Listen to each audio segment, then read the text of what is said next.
Some gods are not prayed to. They are bound in chains of salt and silence, buried where no sailor dares drift. But one ship crossed the line. It began like most stories at sea do, not with thunder or fire, but with silence. A kind of silence that settles in your bones, that tastes like rust and regret. The Meravali was an aging steel cargo ship with a tired hull and a crew that had long since stopped believing in luck. She'd seen 2 wars, 3 captains, and more storms than her rivets could remember. But she kept sailing. In April of 1906, the Meravali departed from Reykjavik, her bow slicing through northern waters like a whisper through old parchment. Her cargo, iron ore, heavy, dense, sleeping in the belly of the beast. Her destination, Boston, a route familiar and uneventful until it wasn't. There were 17 souls on board, men who didn't talk unless they had to, men who drank their tea black and their rum darker. Captain Elias Rourke was a tall, gaunt man, all bone and memory, with eyes that looked like they'd seen God, and chose not to speak of it. He carried a small, leather-bound book in his coat. Not a Bible, not a log, just a book with no name. They say sailors keep secrets in their boots and ghosts in their lungs. Rourke had both. The first few days at sea were uneventful. Steel groaned. Wind howled. The men played cards and argued over nothing. But on the 5th night, the compass broke. Not shattered, not cracked, spun. Slowly, deliberately, round and round, as if the ship were drifting around a drain unseen beneath them. That same night, the stars vanished. Not all at once, but one by one, as if a curtain were being drawn across the heavens by an unseen hand. The helmsman, Riggs, said he heard singing below deck, said it came from the walls, called it salt song. The cook said his knives were missing, but he found them later, stabbed into the meat in the cold room, spelling out a word none of them recognized.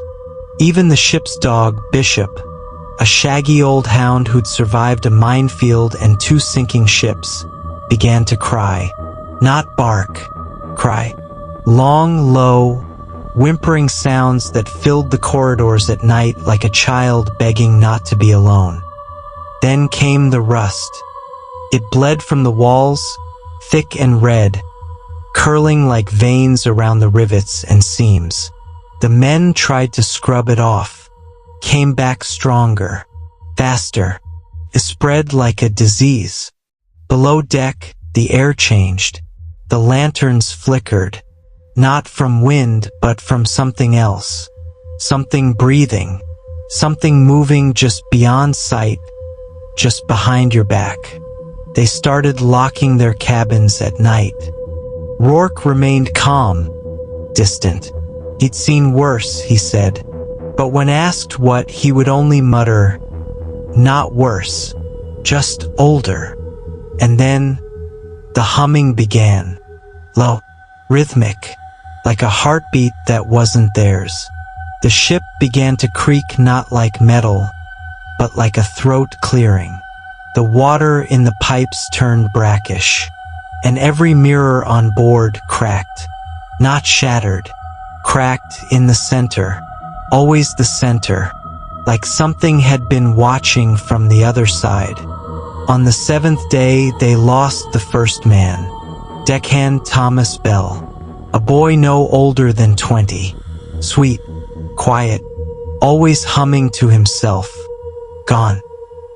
No splash, no scream, just gone. His boots were found near the bow, still warm. His watch was still ticking, but he was nowhere. They searched every inch of the ship. No trace, no blood, only one thing. His logbook, found open in his bunk, with one line scrawled over and over until the ink tore the page. He sleeps below. He dreams in rust. He wakes in hunger. The crew changed after that. Riggs stopped talking. The cook started burning everything he made. The engineer, Jonas, began carving runes into the pipes with his teeth. Bloodied and raw. He said they were protection. He said the god below didn't like iron. And Rourke, he just stared at the sea. "This isn't the first time," he finally said. "Just the first time we didn't know we were feeding it." They tried to turn back. The wheel wouldn't move. They tried to send an SOS. The radio played only one sound, the voice of Bell humming. And then came the fog. Thick, black, like smoke, but colder. It swallowed the sun, turned day to dusk. And in that dark haze they saw things. Things that should not have shape. Faces in the waves. Hands in the clouds. Eyes blinking beneath the waterline. The Marivalli was no longer a ship. It was a mouth, coffin, curse, and it had only begun to open. It is said among old fishermen, those who've spent more of their lives at sea than on land, that the ocean has moods, can forgive, can rage, but the worst thing it can do is remember. The Marivalli drifted deeper into a place not marked on any map. The fog had swallowed the horizon. The sky was a wet canvas of ash. Time bent. The clock stopped. Days bled into nights without a single sunbeam breaking through the shroud. The men began to turn on each other. Second mate Caldwell accused Riggs of sabotage. Riggs hadn't spoken in 2 days, only scratched symbols into the deck with a rusted nail. He was found in the engine room humming Bell's tune, with his mouth sewn shut. No thread, just skin, folded and healed, as if he'd been born that way. He died the next morning, smile frozen, eyes wide, still humming. They dumped his body into the sea. It floated. It watched. 2 more men vanished in the nights that followed. Garrick, big man, scared of nothing, went to check the chain locker and never came back. They found the locker door ajar, rust streaked in handprints across it, as though someone had clawed their way out, not in. And Harlan, poor bastard. They found what was left of him in the cargo hold, curled in a fetal position, whispering in Old Norse, words he didn't speak in life. His spine had been carved with symbols, spiraling inward like a vortex, ending at the base of his neck, where something had been cut out. He died with a smile. Rourke said nothing. Instead, he sat with his book and began drawing maps. Not of the world. Not anymore. These maps led down, through the ocean, beneath the crust, into chambers older than stone, hallways lined in bone, altars shaped like anchors, names scratched in a language that moved when you looked away. The crew begged him to turn back, to fight the current, to burn the damn ship and swim if they had to. But Rourke only said one thing. It's not the ship that's moving. It's the sea pulling us where it wants us to go. One night they heard the chains rattle. All of them. Every chain on the Marivalli. Anchor chains. Cargo chains. Door latches. All shaking not from motion but from rhythm. A deep, impossible beat. Like a pulse. From below. They opened the lower hold to investigate. They should have left it sealed. Inside, they found the ore shifting on its own, forming patterns, spirals, symbols, faces that screamed when no one was looking. In the center of it all was a pit that hadn't been there before. A hole carved into the ship's very floor, reaching into blackness so deep the lantern light couldn't touch it. That's when the voices began. Not human, not male, not female, just old. They didn't speak in words. They spoke in pull, in knowing, in the kind of silence that makes your ears ring, that tells your blood to stop flowing, that tells you, you are already below. Men began throwing themselves into the pit. 3 in one night. The 4th tried to resist, but was dragged by his own hands, screaming as he begged his legs to stop. His last words were, "Tell my wife I heard the song." By morning, only 6 remained. Rourke, Caldwell, the cook, Jonas, a boy named Eli, and the last Noah Greaves. Quiet man, a loner, watched more than he spoke, took notes no one read. No one even remembered he was on the ship until that day. The crew began to suspect him, not because he was strange, but because he was calm, too calm. When others screamed, he listened. When they cried, he watched. He'd stand near the pit at night, just watching like a priest before the altar. One morning, the cook was found hanging upside down from the mast, his insides drawn into the shape of a trident, his last meal untouched. That night, Jonas jumped overboard.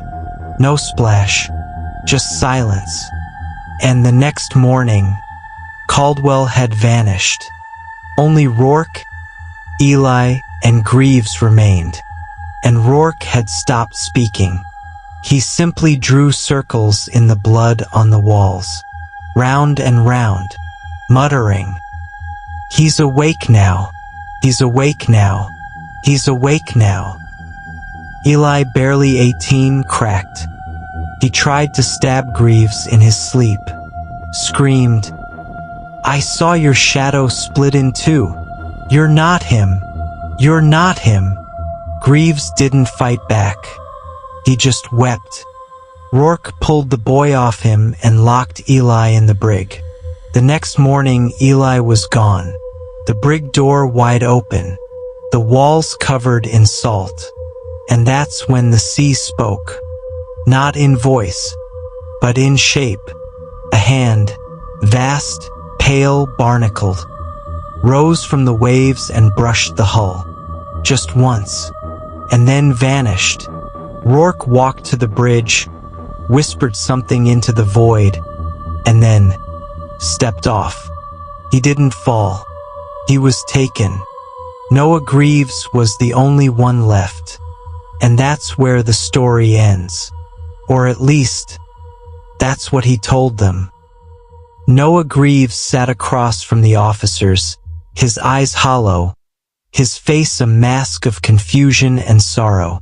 They had asked for his account, but even as he spoke, the words seemed to slip away like fog, only to return as fractured images that gnawed at his sanity. "Some gods," he began, the sound of his own voice seemingly foreign to him, "are not prayed to.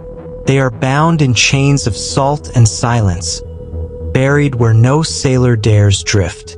But we crossed the line, and when you cross it, there's no going back." The officers waited, pens poised, but Greaves was staring at nothing. Somewhere beyond the sterile room, beyond the walls of the inquiry, perhaps back in the depths of that godforsaken sea. "Tell us what happened," Officer Langley insisted, his voice firm but unsure, sensing the unraveling man before him. The ship, the men, the disappearances. Greaves' hands trembled, his fingers tracing the edge of the table, as though trying to ground himself in reality. "The fog," he muttered. "It wasn't normal. It wasn't just a storm. No, it felt alive. The sea whispered through it, and we listened. We listened too long. He paused, shaking his head, trying to steady his breath. Riggs, he started talking to the fog, talking to it. He said it had a voice, said it knew our names. I didn't believe him. None of us did. Not at first. But when they started vanishing, I couldn't ignore it anymore. Greaves went silent, lost in the memory. His eyes hollow and distant as though he were reliving it all again. The officers exchanged uneasy glances. Langley pressed on. The disappearances. What exactly happened? Greaves exhaled slowly, almost as if the words themselves caused him physical pain. We lost Riggs first. He was found in the engine room, muttering in some language none of us recognized. They say he had something sewn into his chest. Not a scar, not a wound, just something. When they opened his shirt, Greaves stopped, his breath catching, his hands clenched into fists. They said it was a symbol, a rune, like he was marked. And then, his voice faltered. Then he smiled. He just smiled, and they threw him overboard. I didn't see it, but I felt it. That smile. His voice trailed off, like the wind that carries away a whisper. After that, people began to disappear. No signs, no struggle, just gone. One by one, they faded. We found Harlan in the hold. His body was twisted, like someone had folded him in half. The flesh was still warm, but he was empty. His eyes, there was nothing left in them. I swear, I heard him laughing when I turned away, just like Riggs. He trembled violently now, hands gripped tight around his coat sleeves. I didn't want to believe it. It was easier to think it was the ship, the madness, the pressure of the sea. But then we found the pit. The officers leaned in. The words hung between them. The lower hold, Greaves whispered. We didn't know it was there. It wasn't there before. The floor, it was hollow, a hole in the hull, a well of blackness. It wasn't just empty. It was alive. The symbols, they shifted when you weren't looking. Faces in the walls. And something else, something deeper. His breathing grew ragged, as though the walls of the inquiry room were closing in. It spoke to us. It wasn't a voice, not words, but we heard it. We felt it. It was calling to us, telling us where we were supposed to go, where we were supposed to end up. That's when Rourke started drawing those maps. Not maps of the world, not maps of the sea, but something else. Place, a hole. I don't know what it was, but it pulled at me, like a magnet, a weight I couldn't escape. Greaves' eyes flicked around the room, his gaze landing on Langley. Rourke knew. He knew before we ever reached it. He knew that once you crossed the line, you're not leaving, not without paying the price. His voice became quieter, shaky now, full of self-doubt. And then Eli, God, Eli, he knew too. He saw something. Maybe he saw me. Maybe he saw what I was becoming. He didn't want to wait for it. He didn't want to stay. So he jumped. And when he hit the water, it didn't even splash. The sea, it swallowed him, silent, like it knew. Greaves' gaze fell to his hands, trembling in his lap. No one was left but me, just me. And then it came, not in shape, not in form, just presence. It was there, beneath the ship, and it was waiting. I could feel it, and then I couldn't move anymore. I couldn't breathe. A long silence hung in the room. Greaves wiped a tear from his cheek, his voice barely a whisper. It wanted me, called me, and I answered. I thought I was dreaming. I thought I was dying. The officers were frozen, uneasy, unwilling to speak. When they found me, Greaves continued, his voice now soft and almost pleading, I was on the deck, just lying there. I couldn't move. I couldn't speak. But I wasn't alone. It was there. Still here. It's inside me. He met Langley's gaze, the horror in his eyes almost too much to bear. You don't understand, he whispered. It doesn't just take bodies. It takes your soul. As the officers left the room, a thick silence hung in the air. Greaves remained in his chair, eyes wide, staring at nothing. His words had unsettled them, but they also raised questions that would never be answered. The line between truth and madness blurred, and with it, the mystery deepened. Then, as if to himself, he smiled deviously, a grin that sent a chill through the room. What do you think? Is Noah Greaves telling the truth, or is he faking it? Was he a victim, or could he have been the creature stalking the crew from the shadows? Did the curse of the sea claim him, or did it make him? The answers remain as elusive as the fog that claimed the Maravalli. If you want more chilling stories like this, diving deep into the mysteries of wild animals, mythical creatures, and unsolved horrors from the edge of the world, make sure to subscribe. Join us at Wild Continuum Unveiled, where we explore the wonders and darkness of nature, one story at a time.